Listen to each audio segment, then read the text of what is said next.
बिस्मिल्लाहिर्रहमानिर्रहीम। अस्सलाम वालेकुम डियर स्टूडेंट्स। आज का जो हम चैप्टर स्टार्ट कर रहे हैं वो है हमारे पास chapter number 2 bacteria and viruses. ठीक है, ये हम लोग इसका इंट्रोडक्शन ले चुके थे फर्स्ट चैप्टर में, अब इसको हम लोग डिटेल में स्टडी करेंगे। तो सबसे पहले हम देखते हैं कि आपको बताया जा रहा है यहाँ पर कि जो हमारे पास पहले हम लोगों ने फर्स्ट चैप्टर में पढ़ चुके हैं रॉबर्ट विटेकर के दिए हुए 5 किंगडम क्लासिफिकेशन को। ठीक है, जिसमें 5 किंगडम क्लासिफिकेशन हम लोगों ने पढ़ा और उसको किसने प्रपोज किया था? रॉबर्ट विटेकर ने। ठीक है, यहाँ पर आपको बताया जा रहा है कि आपके पास जो 5 किंगडम क्लासिफिकेशन थी, ठीक है, वो किसको डिस्क्राइब कर रही थी? आपके पास एवोल्यूशनरी हिस्ट्री ऑफ ऑर्गेनिजम्स को। ठीक है, जिसमें आप लोगों ने पढ़ा जितने भी प्रोक्रियोट्स थे उनको एक सेपरेट किंगडम में इंट्रोड्यूस करवा दिया गया। ठीक है, और वो किंगडम कौन सा था? Kingdom Monera. ऐसा ही है स्टूडेंट्स। देखिए, यहाँ पर आपको ब्लॉग में बताया जा रहा है कि जो रॉबर्ट विटेकर ने क्या दिया आपको?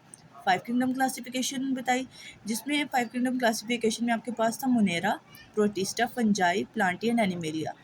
जिसमें जितने भी फर्स्ट वन था उसमें यानी कि मोनेरा के अंदर प्रोक्रियोट्स इंक्लूड करवा दिए गए।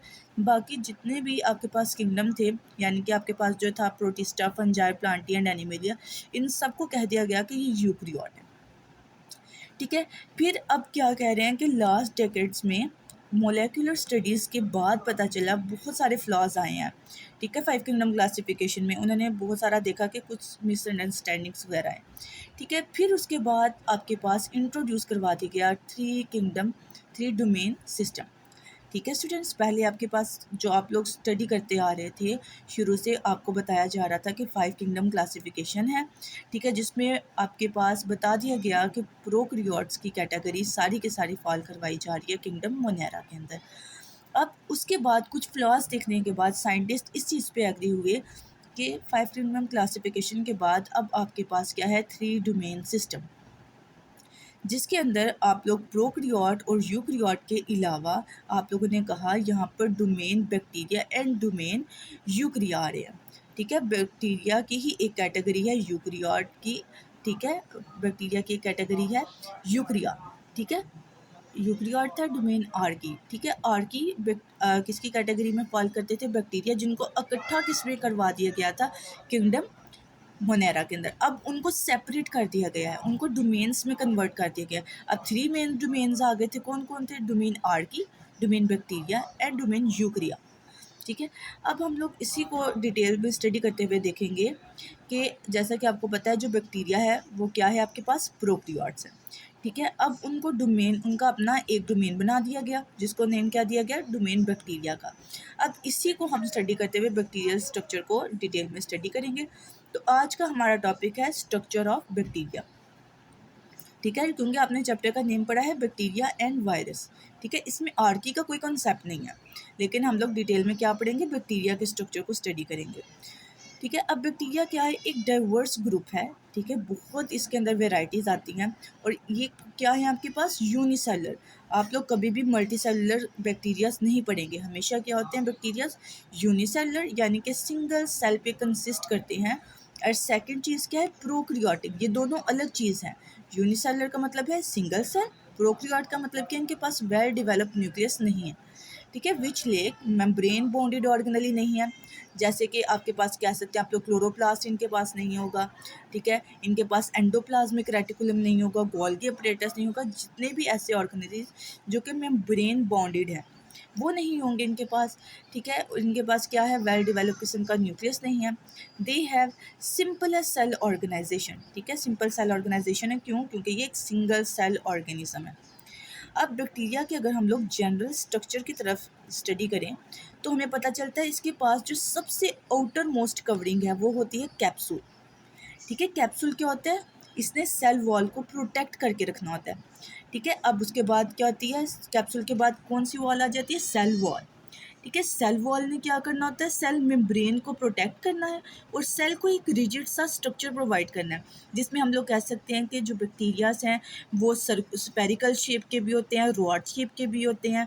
ठीक है, हम किस बेसिस पे कहते हैं? सेल वॉल की बेस पे कहते हैं, क्योंकि सेल वॉल क्या करते हैं? इनको स्ट्रक्चर प्रोवाइड करेगा। उसके बाद क्या करेगा? सेल मेम्ब्रेन को प्रोटेक्ट करेगा। अब जो सेल मेम्ब्रेन है उसने प्रोटेक्ट करना होता है सेल मेम्ब्रेन साइटोप्लाज्म को। ठीक है। साइटोप्लाज्म में प्रेजेंट जितने भी ऑर्गेनेलीज होते हैं या जितना भी मटेरियल प्रेजेंट होता है उसको प्रोटेक्ट करने वाला सेल मेम्ब्रेन होगा। ठीक है। उसके बाद क्या प्रेजेंट होता है, डीएनए, जो क्या है जेनेटिक मटेरियल। उसके बाद इसके पास एक एक्स्ट्रा स्ट्रक्चर प्रेजेंट होता है, दैट इज पिल्लस। अब पिल्लस का क्या फंक्शन होता है बैक्टीरिया के अंदर, इसने सेल को हेल्प करता है कि वो बैक्टीरिया जो है किसी भी होस्ट बॉडी के साथ जाके अटैच हो जाए। फिर अटैच होने के बाद अपना जेनेटिक मटेरियल को क्या करता है, इंट्रोड्यूस करवाता है उसके अंदर। उसके बाद क्या प्रेजेंट है, न्यूक्लियोइड।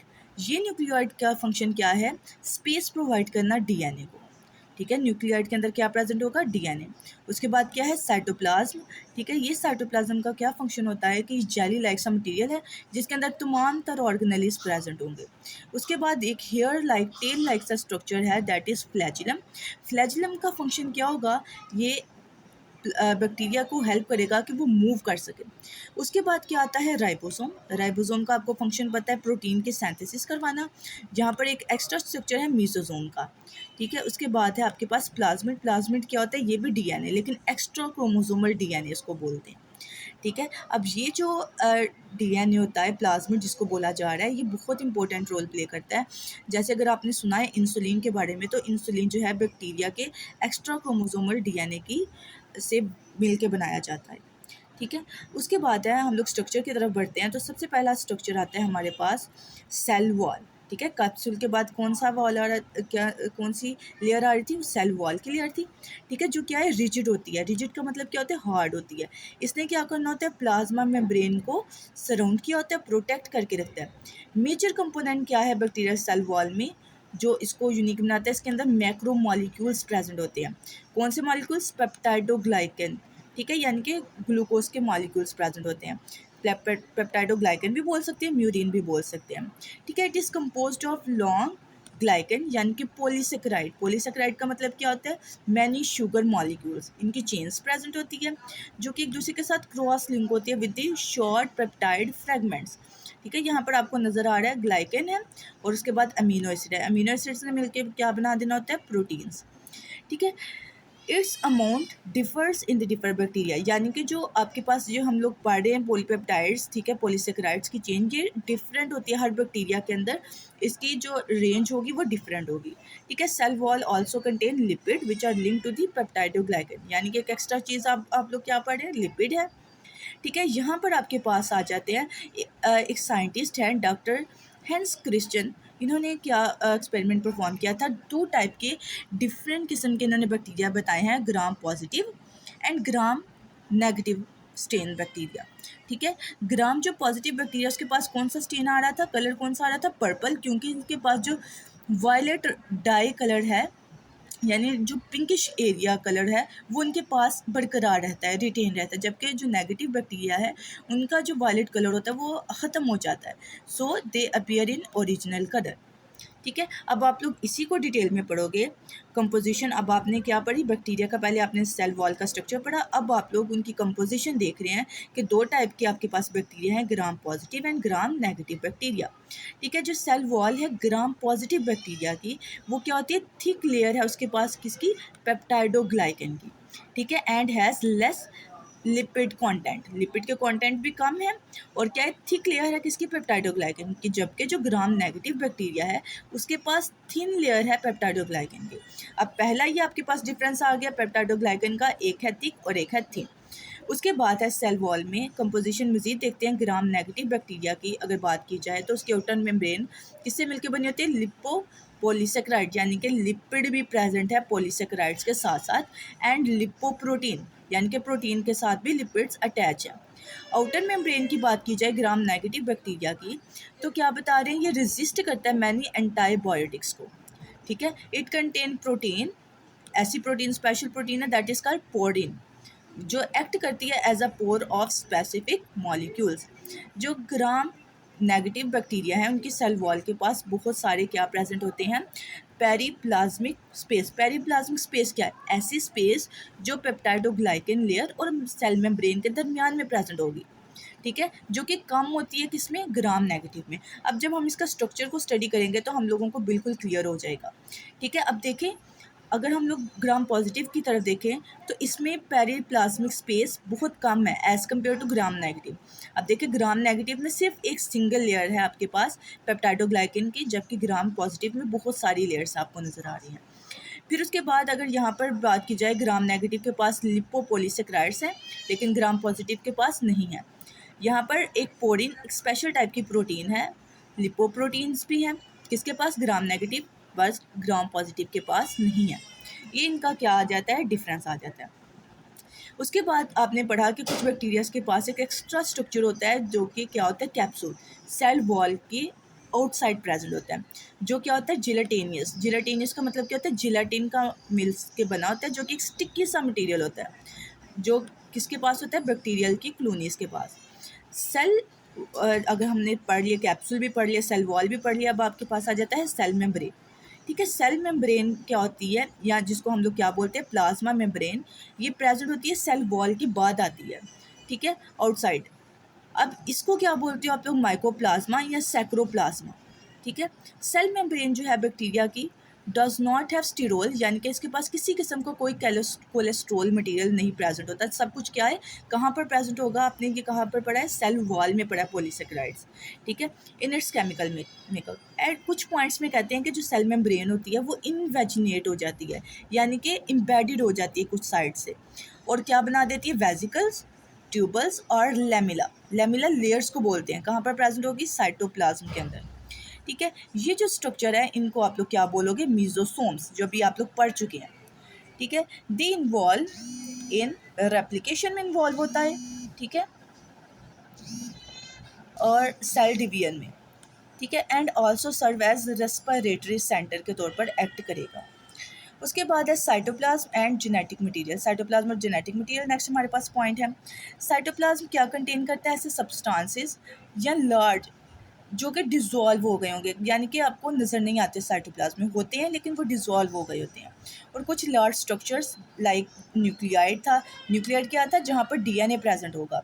राइबोसोम्स थे आपको नज़र आ रहे, ठीक है, जिन्होंने प्रोटीन की सिंथेसिस करनी थी। मेसोसोम्स थी जो लेयर्स थी एम्बेडेड होने के बाद बन रही थी। इट लेक्स साइटोस्केलेटन, कोई साइटोस्केलेटन प्रेजेंट नहीं होगा, ठीक है, एंड मेम्ब्रेन बॉन्डेड ऑर्गेनेलीज इनके पास साइटोप्लाज्म में नहीं होंगे। ठीक है, कुछ राइबोसोम जो है फ्रीली डिस्पर्स कर रहे होंगे साइटोप्लाज्मिक मैट्रिक्स में, और जो कुछ होंगे वो क्या होंगे, प्लाज्मा मेम्ब्रेन के साथ अटैच होंगे।